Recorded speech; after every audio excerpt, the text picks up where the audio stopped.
Olá pessoal, eu sou a Paola Santiago e hoje nós vamos dar sequência ao estudo da concordância nominal.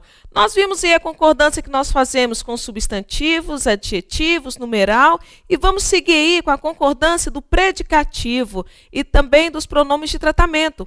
Olha, como que concordamos aí os predicativos com o sujeito? Observem só, pessoal, esse assunto da concordância de predicativo é um assunto até muito simples, porque são coisas que nós já fazemos no dia a dia, são coisas que nós já colocamos em prática nos nossos textos. Então, o que nós vamos fazer aqui agora é só revisar aquilo que nós já estamos fazendo, é ter certeza que estamos fazendo certo. Observem só. Sujeito com predicativo. Como se dá essa concordância? Nós temos três formas de concordar o sujeito com predicativo. Observe a primeira. Se o adjetivo que funciona aí, que está exercendo a função de um predicativo, de um sujeito simples, então eu tenho sujeito simples, olha lá. De um sujeito simples, ele deve concordar em número e gênero com esse sujeito. Então, eu tenho um predicativo, esse predicativo ele faz parte da composição de um sujeito simples, está fazendo referência ao sujeito simples, ele vai concordar em gênero e número. Olha como é simples esse negócio. Então, olha lá, aquelas alunas, olha, são muito estudiosas. Então, estudiosas aqui, o meu predicativo está concordando em gênero com alunas, está concordando em número também. Alunas estudiosas, simples assim. Vamos ver a terceira forma. Se o predicativo estiver depois de um sujeito composto, pensa bem, sujeito composto, eu tenho dois núcleos aí, e o predicativo depois desses dois. Como que eu faço essa concordância? Para essa forma, nós temos duas maneiras. Observe a primeira. Se o sujeito composto for formado por nomes do mesmo gênero, ou os dois masculinos ou os dois femininos, o predicativo passa para o plural no gênero dos substantivos. É aquilo que nós já fazemos. Observem aqui. O advogado, gênero masculino. E o promotor, gênero masculino, sujeito composto, certo? Estavam surpresos. Olha, gênero masculino também, o predicativo concordando com o sujeito. Simples assim, como nós já fazemos. Observe a segunda forma desta regrinha aí. Letra B. Se o sujeito composto, observe, for formado por nomes de gêneros diferentes, um masculino e o outro feminino. Sujeito composto, um núcleo masculino, um núcleo feminino. Como que eu faço isso? Bom, o predicativo passa para o plural masculino, é o que nós já fazemos. O aluno e a aluna, sujeito composto de gêneros diferentes, masculino, feminino. Permaneceram surpresos. Olha só o predicativo aqui, surpresos, foi para o gênero masculino, concordando aqui com os dois. Observaram como é simples? É o que nós já fazemos aí. Bom, terceira forma aí de sujeito com predicativo. Se o predicativo, observem isso, se o predicativo agora vier antes do sujeito composto, então primeiro eu tenho o predicativo e depois dois sujeitos aí compostos, sujeito composto, por nomes de gêneros diferentes. Então, masculino e o feminino. O que acontece? O predicativo pode passar para o masculino, plural, que é o que nós vimos aqui nessa regrinha, só que agora com o predicativo antes do sujeito composto, certo? Ou então concordar com o substantivo mais próximo dele, particularizando-o. Como assim? Não entendi esse negócio direito. Observe. Nesse caso agora, eu tenho o predicativo antes do sujeito composto. Então, aqui está o meu predicativo antes, olha, do sujeito composto. Observem só o que aconteceu. Amorosos, pais e filhas. Aqui são gêneros diferentes. Os pais, as filhas, certo? O que diz a regra? O predicativo pode passar para o masculino plural, concordando com os dois. Então, os pais, as filhas, amorosos. Olha lá, masculino plural.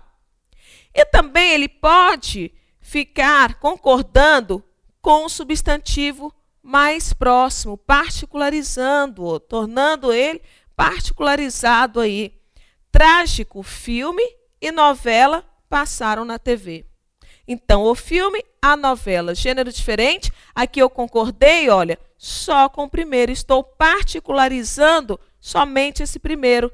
Trágico filme passa na TV. E novela também passa. Trágico filme e novela passaram na TV. Então, essas são as formas de concordarmos o predicativo com o sujeito na concordância nominal. Lembrando que concordância nominal é um assunto fichadinho aí pelas bancas de concurso. Precisamos compreender esse negócio para não fazer feio lá na prova. Vamos continuar aí. Como que eu faço concordância com os pronomes de tratamento? Muito simplesinha a regrinha. Olha só essa partezinha aqui, finalizamos aí essa parte. Olha, pronomes de tratamento. A concordância com os pronomes de tratamento em terceira pessoa é obrigatória. Então, sempre eu vou concordar com a terceira pessoa. Observe. Vossa Excelência e seu filho. Sempre aqui, ó. Está na terceira pessoa.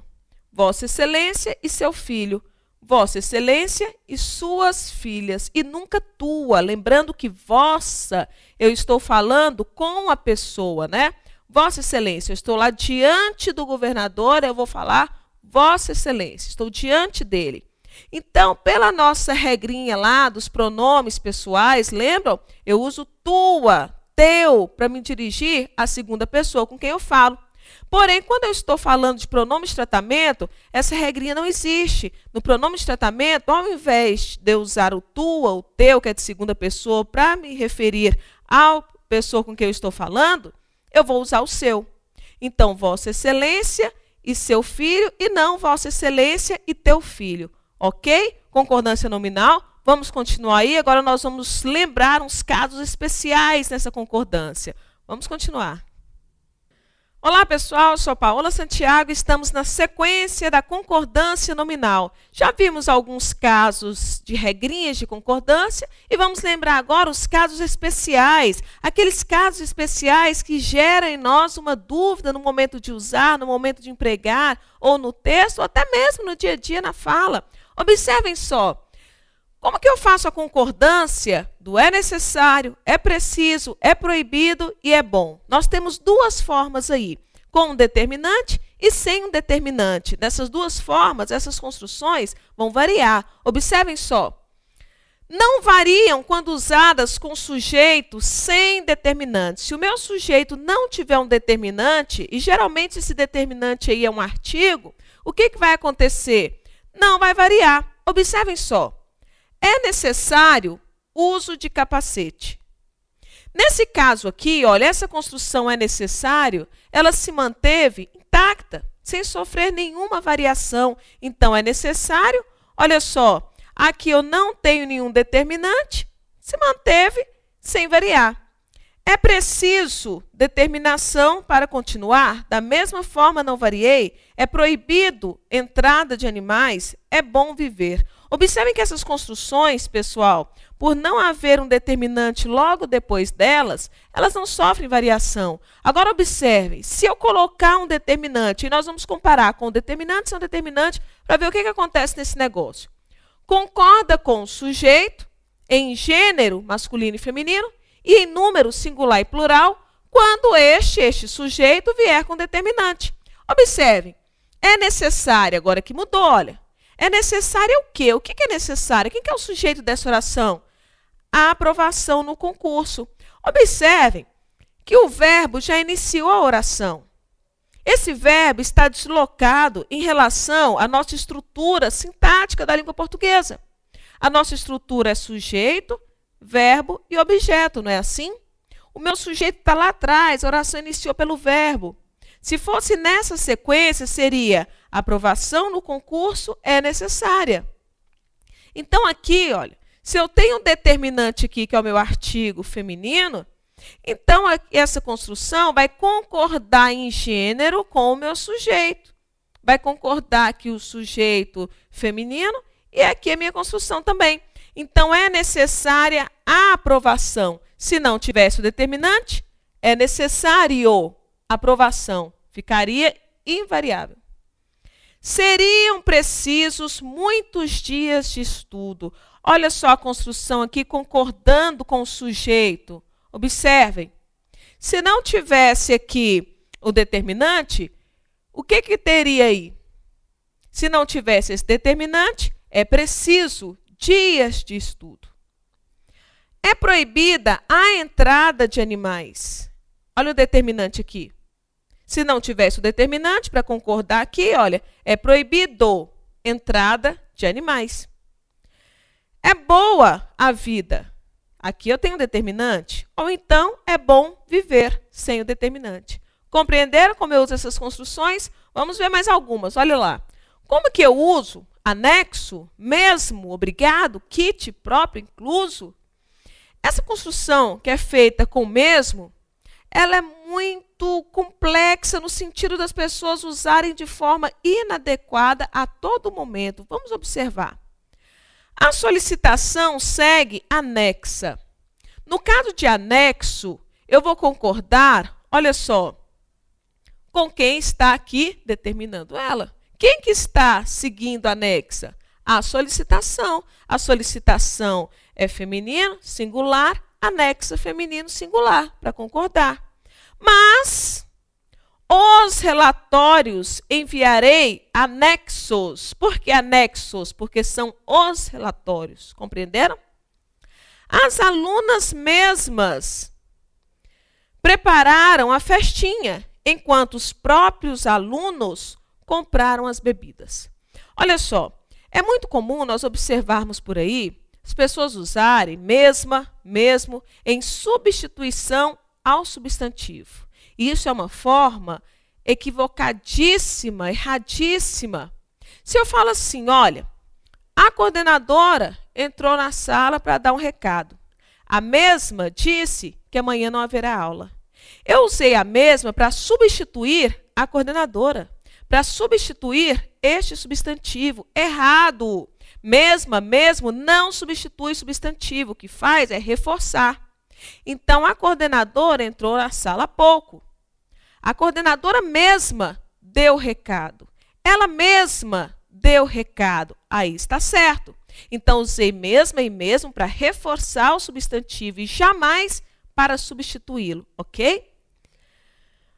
Bom, ela disse obrigada, ele disse obrigado. Então, a mulher sempre vai agradecer dizendo obrigada. Se quem me fez o favor for um rapaz, eu vou dizer a ele obrigada. Se for uma moça, eu vou dizer a ela obrigada. Sempre assim, certo? Bom, vamos observar aí.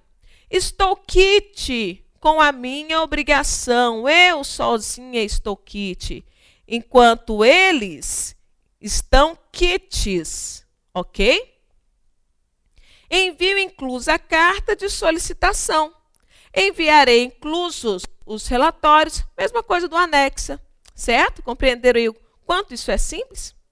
Como que eu uso os casos especiais a sós e sós? Já ouviram as pessoas dizendo, fulano está sós com ciclano, fulano está só. Então, a regra para usar esse negócio, a regrinha sim, observe. A sós, quando eu uso essa construção aqui, ó, o azinho antes aqui da palavra sós, ela é sempre invariável, não varia de forma alguma. É forma fixa, nós chamamos de forma fixa, porque não sofre variação. A moça ficou a sós. Aqui não sofre variação. Deixei-os a sós. Então, tanto faz ser a moça quanto ser eles, sempre vai ser a sós, porque não sofre variação. Agora, a palavrinha só tem duas formas de usá-la. Numa ela é invariável, na outra não. Observem. Só equivalendo a somente é invariável. Então, quando eu uso essa palavrinha só, querendo falar somente, no sentido de somente, ela é invariável. Observe. Só os advogados falaram. Ou seja, somente os advogados falaram. Só a testemunha falou. Somente a testemunha falou. Aqui não sofre variação, no sentido de somente. Porém, sofre variação quando equivale a sozinho. Quando eu quero falar no sentido de sozinho, aí sim, sofre variação. As testemunhas ficaram sós. Ou seja, as testemunhas ficaram sozinhas. Aqui eu concordei a palavra só, porque sofre variação, concordando com as testemunhas. Ou a testemunha ficou só. Ok? Vamos lá lembrar o meio bastante. Como que eu concordo isso? Pessoal, aqui nós temos regrinhas, umas regrinhas preciosíssimas para não errar isso aí. Meio e bastante é invariável, não sofre mudança quando eu uso como advérbios. Quando eu uso os dois como advérbios, eles não sofrem mudança. Observem. Os alunos estavam meio cansados. A aluna estava meio cansada. Quando eu quero usar esse meio no sentido de um pouco, não sofre variação. Às vezes eu observo algumas colegas dizendo assim, poxa, fiz tantas coisas ontem, trabalhei o dia todo, hoje eu estou meia cansada. Elas usam essa construção meia concordando com o sexo delas feminino. Eu estou meia cansada, porém de forma equivocada. Meio, se elas quiserem se referir a um pouco, estou um pouco cansada hoje, então não vai variar. Estou meio cansada hoje. Os meus filhos fizeram muitas coisas ontem. Hoje eles estão meio cansados. As filhas meio cansadas. Eu sozinha meio cansada. Ele meio triste, ela meio feliz. Ou seja, um pouco, certo? Bom, eles estavam bastante, olha aqui, não sofreu variação bastante. Eles estavam bastante concentrados. Bastante aqui é um advérbio. E é um advérbio que denota há muito, uma intensidade, um advérbio de intensidade. Quando eu posso substituir por muito no sentido de intensificar alguma coisa, eu vou usar bastante sem variar. Observem, eles estavam muito concentrados. Nós não falamos eles estavam muito concentrados. Eles estavam muito. Muito, advérbio de intensidade. Muito concentrados. Agora, são variáveis também essas palavrinhas. Quando elas funcionam como adjetivo, aí sim eu vou variar. Observem. Vejo-te meio-dia e meia. Olha, aqui eu tenho numeral. Elas variam quando adjetivo ou quando numeral. Meia significa metade da hora. Te vejo meio-dia e meia, olha, metade. Me empreste meia xícara de café. No sentido de metade, meia xícara. Usamos também para nos referirmos àquilo que calçamos nos pés, a meia que vem antes do sapato. Bastantes dúvidas surgiram naquela aula. Observe que bastante agora está variando aqui em número. Varia quando eu posso substituí-lo por muitos. Quantidade, não intensidade, mas quantidade. Olha, muitas dúvidas surgiram naquela aula. Observaram isso? Bom, com essas dicas aí, essas informações, esses flashbacks, nós encerramos aí o módulo da concordância nominal e vamos iniciar aí a concordância verbal. Então, observem, faça aí mais umas anotações, dê mais uma olhadinha de novo nas explicações, porque isso, como eu disse, é assunto que as bancas gostam e gostam muito, ok?